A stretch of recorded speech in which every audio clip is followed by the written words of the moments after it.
بالتفاصيل حصاد النادي الاهلي من معركه الجيش الملكي في المغرب، تصدر المجموعه وخمس اصابات ومذكره في النادي والجماهير وحكم المباراه. بس قبل ما ندخل في التفاصيل، لو انت متابع لاخبار النادي الاهلي اعمل متابعه دلوقتي للصفحه عشان يوصل ليك كل جديد. الاهلي حافظ على صداره مجموعته بدوري ابطال افريقيا، وده بوصوله للنقطه الرابعه بفارق الاهداف عن يانج افريكانز صاحب المركز الثاني، وبفارق 3 نقاط عن الجيش الملكي وشبيبه القبائل اللي عندهم نقطه واحده بس، وده بعد تعادل مثير مع الجيش الملكي 1-1 في المغرب في مباراه كانت صعبه من كل الاتجاهات، سواء تجاوزات من الجماهير او قرارات تحكيميه خاطئه اثرت في نتيجه المباراه. ورغم كل ده الفريق خرج بالنقطه اللي خلته في قمه المجموعه. الجيش الملكي افتتح التسجيل في الدقيقه 37 عن طريق تسديده محسن بوريكا، وده بعد متابعه من تصدي مصطفى شوبير لركله جزاء غير صحيحه تم احتسابها على النادي الاهلي من الحكم احمد الشلماني، اللي للاسف نسى يلبس النظاره، واللي كمل كمان المأساة بتاكيد القرار ان للاسف في المجموعات مفيش رجوع للفار، عشان تيجي الدقيقه 68 ويجي توفيق ربنا بعدها من السماء ويسجل تريزيجيه للاهلي هدف التعادل من رأسيه قنبله في الجون بعد عرضيه من محمد علي بن رمضان. ومن بعد الهدف الاهلي عانى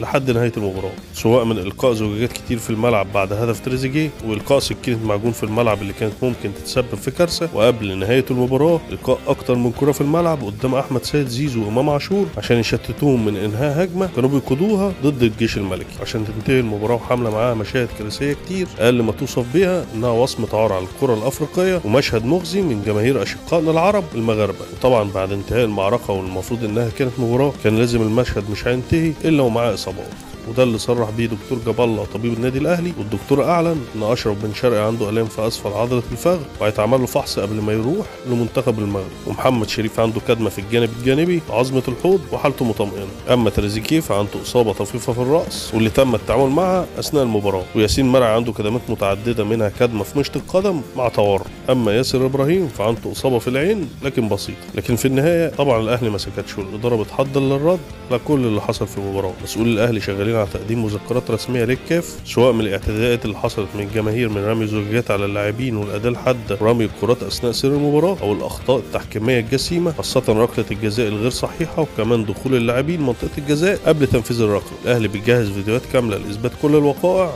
وهيطالب باجراءات ردع بعد كل اللي حصل. كده وصلنا للنهايه. لو انت مهتم باخبار النادي الاهلي اعمل متابعه للصفحه عشان يوصل ليك كل جديد. كان معكم حسن سعيد.